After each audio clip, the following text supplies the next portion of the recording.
All right, it's good to see you in here. Good to see you in here. Wonderful, thank you. Thank you, honey. Thank you for being here with us. We're looking forward to just sharing some things with you. We have about 32 minutes here. If I'm looking at things right, maybe about 35 minutes. We need to be done at 1:15 is what we were told. And so, is that right? Did you ladies get any instruction regarding that? Well, we did. I think you just found that out, didn't you? Yeah, so 1:15, we're going to try to finish up and get you back over that way. So if we could, I'll pray together, and then we'll jump into Deuteronomy 6 quickly, and I'll kind of set the stage, and then we've got 4 or 5, maybe even 6 topics to deal with here, just trying to give our best advice for your marriage. So we're going to take a good crack at it and see what the Lord has for us together. All right, let's pray together. Lord, we love you. We thank you for the time together. May you be glorified through it all. In Jesus' name we pray. Amen. Let me give you just some quick words, but I will repeat this on tomorrow. Just some quick words that's going to help you in your marriage. I think it'll deal with everything that you need. All the help that you need is found right here in Deuteronomy 6 and verse number 5. And thou shalt love the Lord thy God with all thine heart, with all thy soul, and with all thy might. Can I give you any better advice for your marriage than that? Just love the Lord. There's nothing greater that I can do for my wife than to love the Lord. There's no greater confidence I can give her in who I am and my behavior than if I just love the Lord with all my heart, with my soul, and with all my might, my mind, giving every ounce of me to the Lord. And I'll say there's nothing greater that my wife can do for me than to love the Lord. I love knowing that she has a devotional life and she prays. I love knowing that she instructs our children in righteousness and she always takes them to the Lord and she wants them to love the Lord. And I'm glad that God helps her. I know that the source of her strength is the Lord. She's a very disciplined person. Very disciplined, up at 4 o'clock in the morning and running and doing all types of things, coming home and helping the children get prepared for school and all of this. And then she goes and she teaches in our Christian academy and works there. She also runs a piano business. She has 30-some students, I'm assuming, that she teaches. And she is, some may think I'm crazy for this, but it's been a most wonderful blessing. I've made her the music coordinator in our church.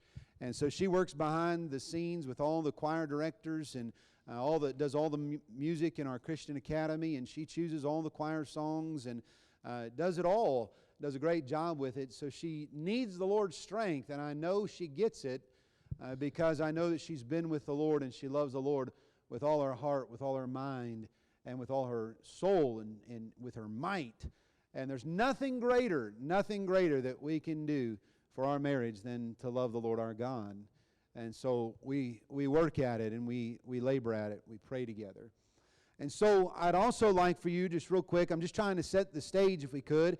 Let's go to 1 Peter 3 and we'll jump into the first subject that we want to talk to you about, and that is mutual submission. Mutual submission. 1 Peter chapter 3, we were just there a moment ago, us men were. And verse number 1 tells us, likewise, you wives, be in subjection to your own husbands.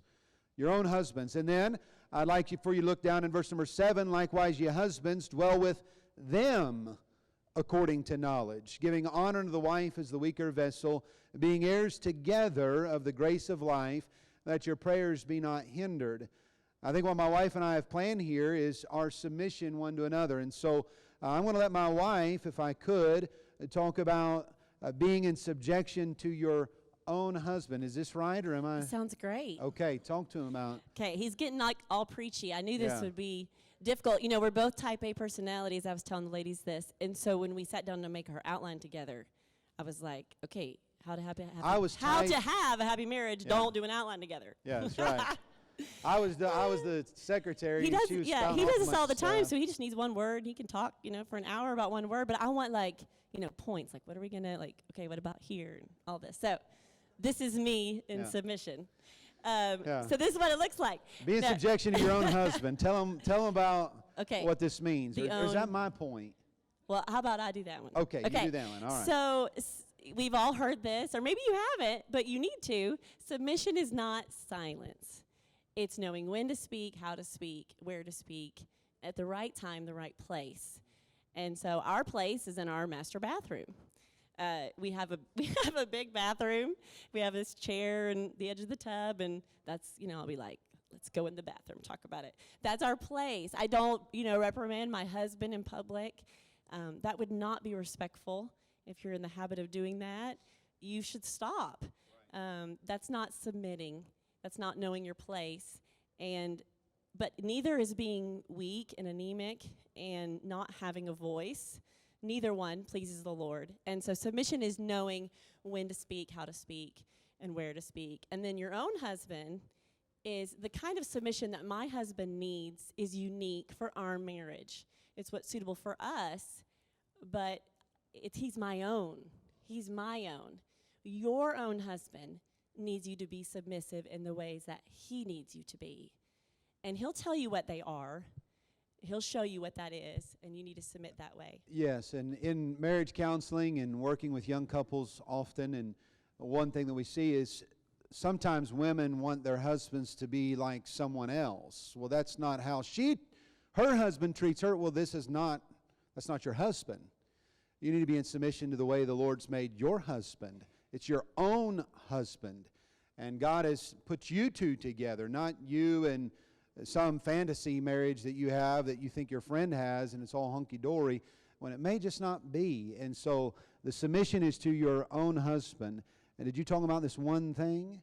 Okay, I'm supposed to talk to you about husbands, all right? And so, gentlemen, let me say this. When the Lord says, likewise, ye husbands, dwell with them according to knowledge, giving honor, I want you to know that your spouse is an indicator to the Lord's will.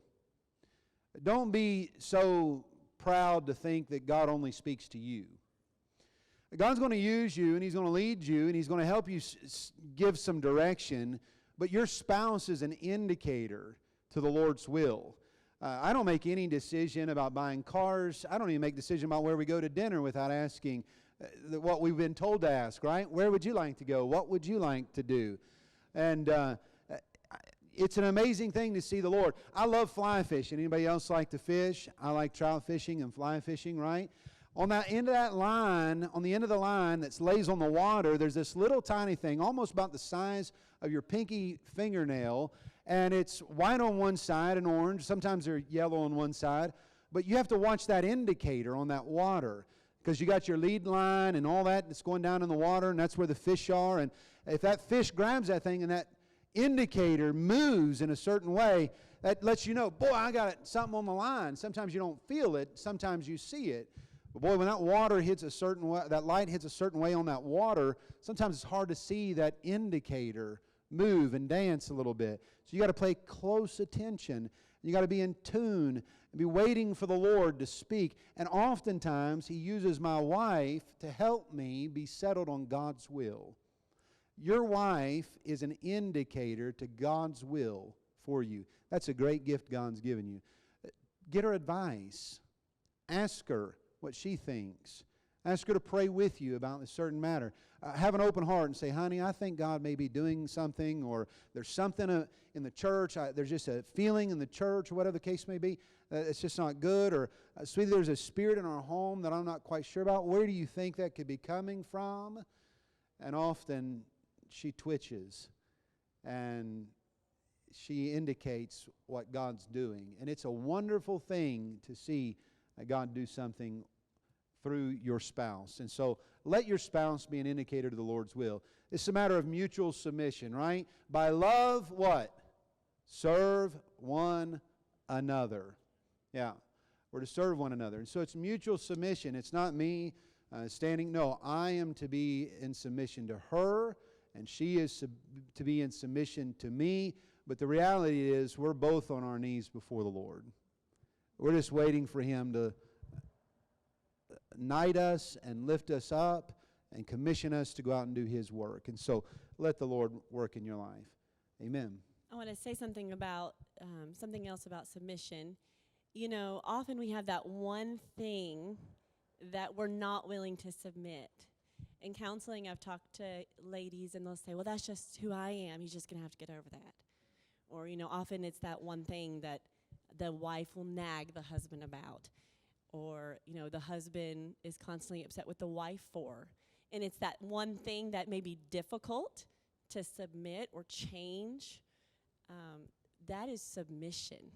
It's easy for me to submit and let him choose where we're going to eat. Or it's easy for me to be quiet when I'm supposed to.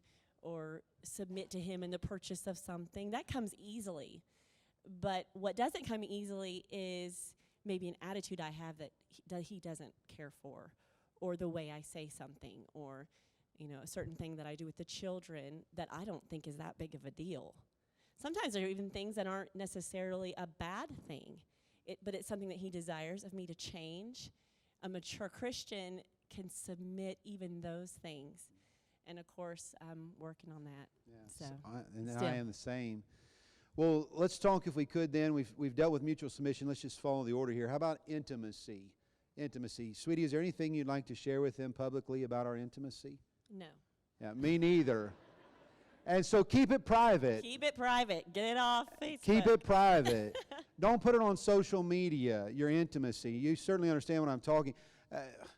I've seen, it's embarrassing to even say in a mixed crowd, but my wife said, honey, look at this. And she showed me a member of our church. It was a man in a bathtub with bubbles all around him, and all you could see was his face. And I thought, who would put that on there? Well, he didn't take the picture. Keep that stuff off social media. Keep your intimate life private. Now, there's some more things we want to say about this, but Ephesians 5 talks about nourishing and cherishing one another and be joined unto his wife.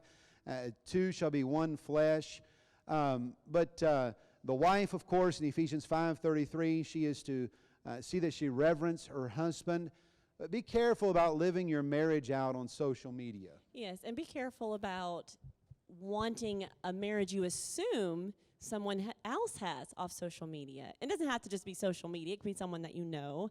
You may have a friend who's always getting diamonds or fancy gifts or fancy trips, and you think, wow, they have a great marriage. I wish my husband would do that for me, or things like that, and we have this fantasy. Oftentimes folks that are constantly receiving gifts maybe have deeper burdens than you know about. Be thankful and reverence the husband that God's given you. One of my birthdays when we had nothing. I mean, not that we have anything now, but we're blessed. I didn't mean like that. The Lord is good. But he made me a birthday cake with gray icing. I don't know. I think he was trying to mix two colors. Green and red. Don't do it. It didn't turn out well. And but it's what was up there, and so I grabbed it. I think it was a pink cake with gray icing. It had a mold and had two hearts with a little, but it wasn't It looked anything. like a frog or yeah, something. it was bad. He got a little squeeze thing to write he wrote, "Happy birthday." He still can't spell. "Happy birthday, Andrea." I was just so intense trying to make it look nice, I forgot the H. But you know what? We didn't have internet. I don't even know if we had internet. We probably did. It was probably dial-up when he did that for me. I don't think so. But, that's precious and special. That's better than diamonds. I mean, although he is getting me a new diamond ring because All right. I lost my diamond. Yeah, let's stay off of that. But keep some things private, you know what I mean? Yeah. It's a matter of intimacy. But be intimate, but keep it private. Build your marriage. Don't build your marriage off social media fantasy. Do you know what I mean by that? Oh, I wish our marriage was like that, or he's so sweet. She dealt with all that stuff. Look, just trust the Lord in your home. Be in submission to your own husband. The Lord will encourage you there. Can we talk about the family altar? Let's do it. The family altar. So mutual submission, intimacy. Let's talk about the family altar. You need to have something you do in your home together. Obviously, we both have private devotional lives. I don't know much about hers. She has journals she keeps. I don't read them. It's between her and the Lord. It's not for me to read. And she does some things, and I do my own thing. But you need to do something together. Pray together. Get your family together. We begun years ago doing something we found. I'll just give you some hints and clues, but something called the rose, thorn, and the bud. How many of you have ever heard of that method? Rose, thorn, and bud. Okay. A rose, we get our family together around the table and we say, all right, let's all share a rose today. A rose is something beautiful that happened in our day, a blessing from the Lord that God gave to us. And so we'll all go around, all of our children and my wife and I, and we'll talk about the blessings of the day, something wonderful. Then we'll talk about a thorn. And the thorn is something maybe that we wish wouldn't have happened in our life that day. Something that's just a burden on our life. It's, Paul spoke of the thorn in his flesh. And maybe there's a thorn in their life. And you get to hear your children's heart.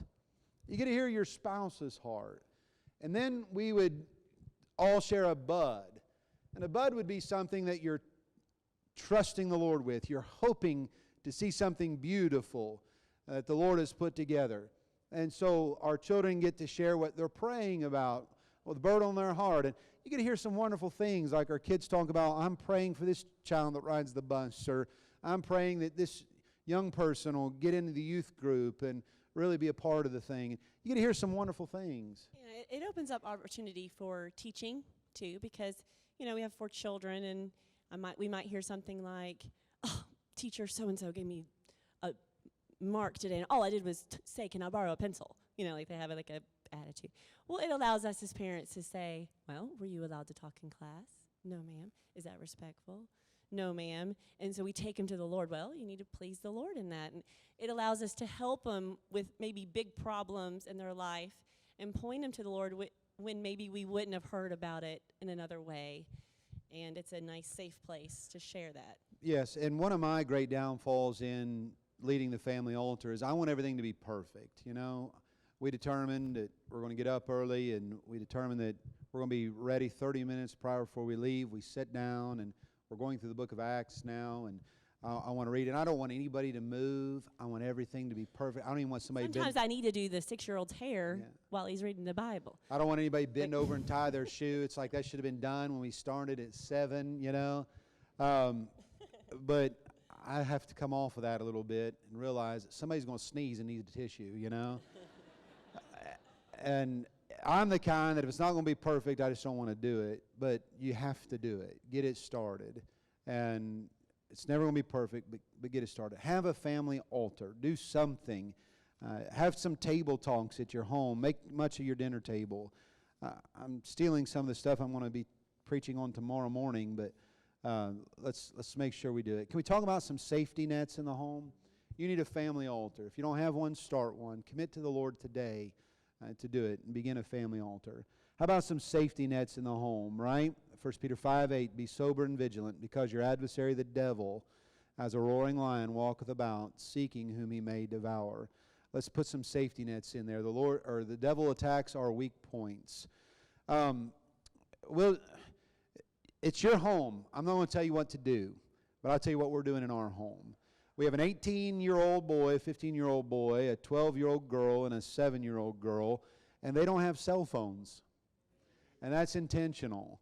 And they have survived. Our son's he is a senior in high school, and he's never had a cell phone in his hand or his pocket. But we did recently purchase a little flip phone because he started driving, and it's a little $19.99 flip phone that has some minutes added to it. You can't access the internet. It's not that we don't trust him, it's just that he's not trustworthy.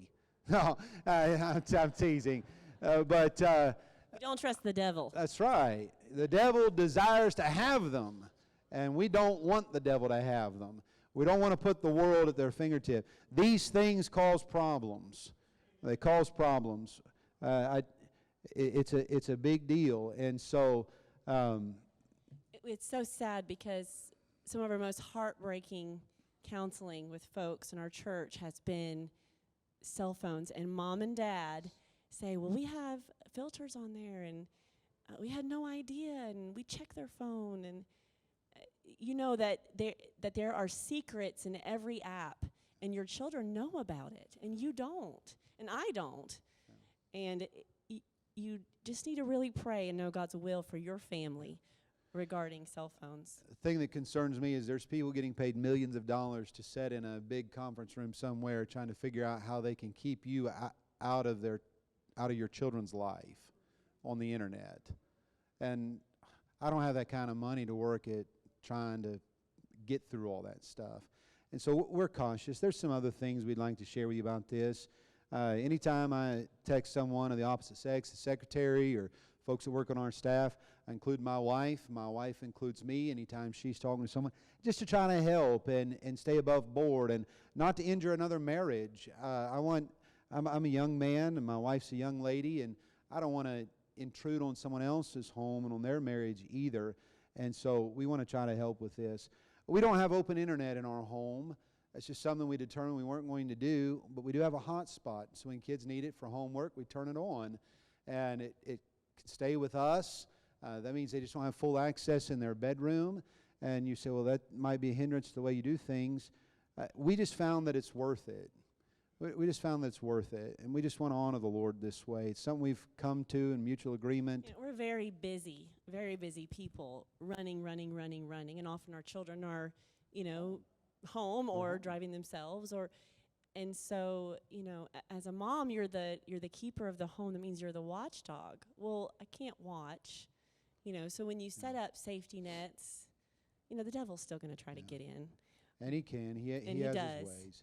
But it helps. It's just help. He has to work harder. Yeah. Yeah. He has to so work harder. These are some safety nets. Television in our home. We have one hanging on our wall. It's a big 60-inch. Somebody bought it for us. We have it there. And but we determined a couple years ago, I guess, we said to ourselves, we know what we have and we know what's going on because we have a television, but I wonder what we're missing because we have a TV.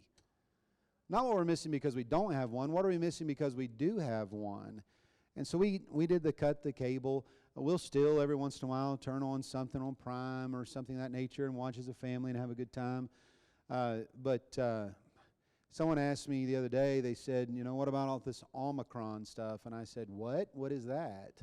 And I had no idea. We just don't have a TV, but I know what's going on in my children's lives. We're having a wonderful time together as a family. Yeah, I'm thankful that we did that.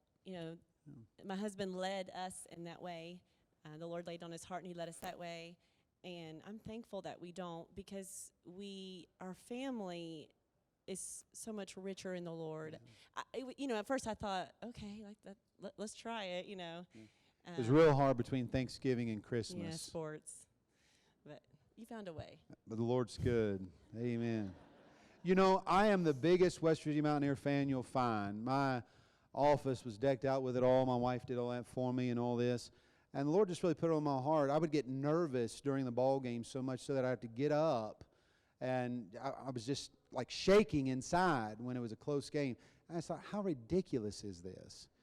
And I don't think I watched one football game this year, did I? And didn't miss it. The Lord's good. He's faithful. He's worth it. There's nothing wrong with watching sports. This isn't about us. We're just trying to give you our best advice for your marriage. Yeah. Safety nets, all right? Music. Get good music in your home. The friends that you keep, the friends that your spouse keeps, your friends that your children keep. Who's influencing your children? Boy, Brother Bell, he's going at it, isn't he? Yeah. I wish we were having that much fun. All right, let's talk about the church, all right? Some safety nets. How about the church? Joshua 24:15, if it seem evil unto you to serve the Lord, well then choose ye this day whom ye will serve, but as for me and my house, we will serve the Lord. Build your family's calendar around the church calendar. You'll be glad you did it. Our children love going to church. They live there, they just live there. They're unique. They're pastors' kids, but they love it. They clean it. They labor at it. They know the ins and outs of it. They can't wait to get there and see their friends. They begging for more activities. Build your family's calendar around the church calendar. Yeah, something that you said not too long ago was that, everybody is in full-time Christian service. We use that term, are you in full-time Christian service? But, he made the point, I don't know if you remember that, but one time when he was preaching, he said, shouldn't we all be? We're all full-time Christians. And if that's true, then, why do we lay aside the activities of the local church for, vacations or sporting events or things like that? Yeah, make much of the church in your home and in your marriage. Make much of the church. Plan to be there. Sunday morning, Sunday night, Wednesday night, whenever your church doors are open, get there. I had that wonderful example set for me, and my wife did too. My father labored in our church, worked in our church. He was a telephone man, blue-collar worker in West Virginia. He was there opening up the doors, and we were there when the doors were closed. And make much of it. Spend time at the church. You want your children to have godly friends. They're not going to make them if you're the first one or the last one there and the first one out the door. They're going to make friends somewhere else, and they're going to have those influences, and it's the only people they're going to know. I had a family in our church here just about a year ago. They came to our church, and they were introducing their family to me for the first time. They're grown children. Their children weren't there, but they were telling me about their family. And they said, our great regret was we were the first ones out of the church, and our children did not make friends at church. And now it's too late.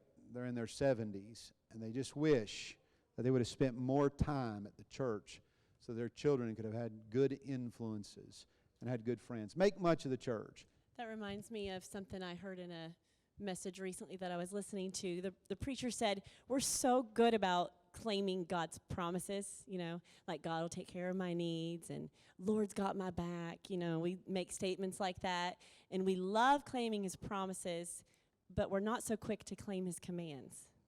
And so often families, they attend Sunday morning only, and they're sincere, and they love the Lord, but they lay aside the command about,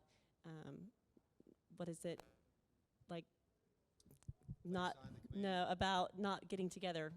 Forsake not the assembling of yourselves together. Yeah. Thanks, Dad. Yes, thank you. They lay that aside, but yet they want the Lord's all his promises, but they're not following all his commands. Yeah. And if you're struggling with that, it's worth it. Amen. Follow the Lord and his command and make the church important. Don't belittle what the Lord's doing in your spouse's life. If your spouse comes and says, look, I think, the Lord's really burdened me about this. I know I've not been the husband I ought to be, and honey, I'm going to spend less time watching sports and more time watching you cook. Well, yeah. You say, I've heard that before. Yeah. Be careful about doing that. Yeah. Don't belittle it, because now he's defeated, and okay, well then if that's what you expect, then that's what I'm going to do. That's my attitude sometimes. Our son this summer, our 15-year-old, surrendered to go to Morocco to be a missionary. In fact, it was at camp when Brother Thomason was preaching. And, he's he is precious. He is our son. He is the sweetest. He's my favorite child. He has big blue eyes, and he is a heart melter. But he comes in our room every night. We know who it is. We're laying in bed. 15. Good night, Mom and Dad. I love you. Every night. He is precious. And he came home from camp, and he told us how he'd been struggling with it for months. And I think Brother Cook prayed with him, and he said he surrendered to go to Morocco. Well, nuh-uh. I had to figure out where that was in the world, and then I figured out. Yeah, I was like, well, nice knowing you. I struggle with it. Yeah, so we were very careful. Like, that's wonderful. And I stopped myself from saying, I'm glad you're willing to do whatever God wants you to do. It doesn't have to be Morocco. It could be something else, because who am I? He belongs to the Lord. And that would have been wrong. Yes. And I closed my mouth and I thought, praise the Lord. So he's going to Morocco. He still talks about that, by the way, Amen. Brother Tomlinson. Amen. He's Lord's focused on it, yeah. So don't belittle things. When someone makes a spiritual decision in your home, don't belittle that. Praise the Lord and thank God for it, and talk about his goodness and rejoice together. And, your child may surrender to full-time Christian service. Well, amen, son, that's wonderful. And you may have invested thousands of dollars in his sports career. There's nothing better than your child can do than God's will. And so just rejoice in that together. Okay, let's talk. We got 2 minutes, I think, to talk about envy. Our favorite subject. Yeah, envy and strife. Envy and strife. James 3:16 says, for where envying and strife is, there is confusion and every evil work. The devil can get in your home through envy and strife. Envy and strife go hand in hand. You know, would you like to say something here? Sure. Okay. Or this is my statement. When you are envious of what you assume someone else has in their marriage, it causes you to hold your spouse to unrealistic expectations. Yeah, like on the way here, we were talking about this, and we honeymooned at Whitestone Country Inn in, is it Kingston? Somewhere around there, Johnson City or not something. Not far from here. And so we had been talking about this, and we turned, toward that town. We were coming. I'm like, oh, we're not really going to Powell. You're taking me for a second honeymoon at our first place. Like trying to be, I had this expectation that he's surprising me to go back, and we kind of laughed about it. He's like, is that one of those unrealistic expectations? I'm like, apparently. But we do that. Our friend gets a new ring for her anniversary, and, we get a box of candy, and we're like, oh. We had that built up in our mind, and we're mad at our spouse for something that they're not guilty of because envy causes us to build up unrealistic expectations.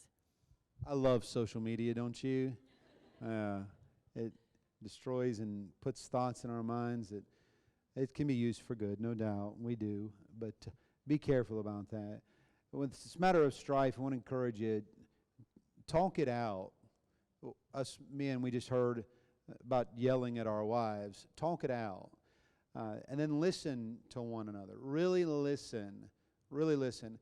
Sometimes we've found it good, like she'll say something, and she'll be expressing it obviously as a woman would express it, and hoping that I catch it. And I have no idea what she's talking about. Our best advice for your marriage: do not read marriage books. Yeah. Well, let me finish this thought, and then we'll get into that. Okay. Totally goes with this. Yes, just let me finish. All right, good. This is how you handle it. Yeah. So I found it good to say, so what you're telling me or what you're wanting me to understand is this, and then I will try to reiterate back to her what I thought she told me, and my interpretation of it, and she'll go, no, you're missing it, this, and I'll go, okay. And so don't be afraid, men, to get some clarity on the subject, right? We talk differently, and then sometimes I'll do the same thing. I'll grunt my few words out, and then she'll come back to me and she say, is this what you're telling me? And no, that's you've missed it altogether. And so this matter of listening, really truly hear what it is that they have to say. Yes, and then this matter of marriage books. Sometimes you're not going to understand, and so sometimes I'll just be like, pink glasses, blue glasses, let's just end it right here. Because sometimes it just takes time. Men, they're like a boiling pot, so sometimes when they get frustrated, what comes out of the pot is not really what's cooking. And so you have to peel it back, it takes them a little bit.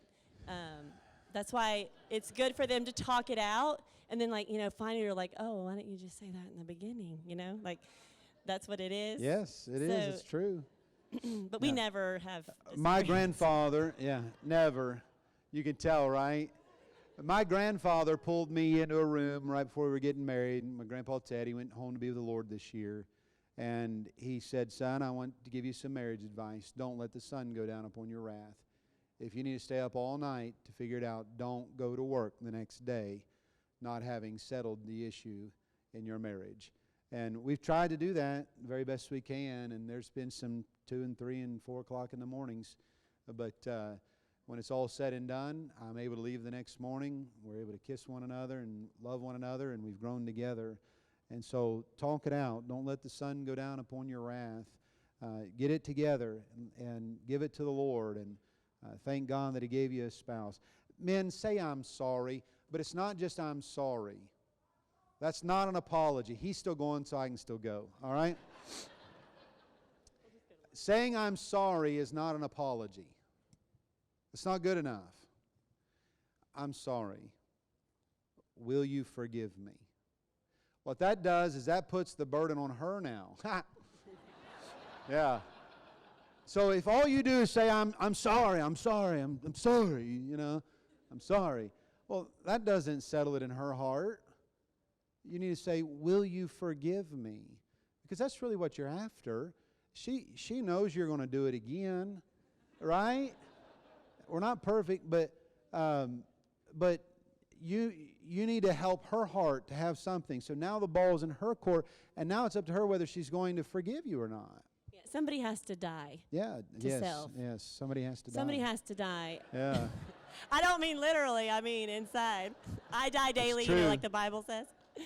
And sometimes you can't get to the end of your problem because it's a disagreement, and you just have to say, well, one of us has to give in here, and one of us needs to die, and somebody's got to be the bigger man. Yeah, or the bigger lady. And you have to die to self. And if, perfect world, you both die to self, and it's great. But sometimes you might be the only one die to self in that situation. Then you pray and ask the Lord to work. And God's so good. Yeah, He rewards. If you'll learn to die to self and ask for forgiveness and do it right, there's great reward and benefit. The sweetness and the tender touch and the kindness and the joy and the peace and all that. Tell your kids you love them. We already heard, make apologies. I've had to do it. I learned that example from my folks. But that's I guess that's all we got. Yeah, our best advice for your marriage. Love the Lord thy God with all thy heart, with all thy soul, and with all thy might. And you'll have a marriage that God puts together and keeps together, all right? Thank you for coming. It's an honor just to have you and to think that God might be able to use us somehow just to share some simple things that He's taught us, hasn't He? He's brought us together this way over the years. Let's pray and we'll be dismissed. Lord, thank you. Thank you for your goodness to us. Thank you for these homes here that are looking for help. God, I pray that maybe something that was said would spark a little fire in a heart. Maybe someone to begin a family altar or to learn to say, I'm sorry, and seek forgiveness. God, maybe it's something that would keep a home safe. Lord, we just pray that you'd use it in a mighty way. Fill us with thy Spirit. In Jesus' name we pray. Amen.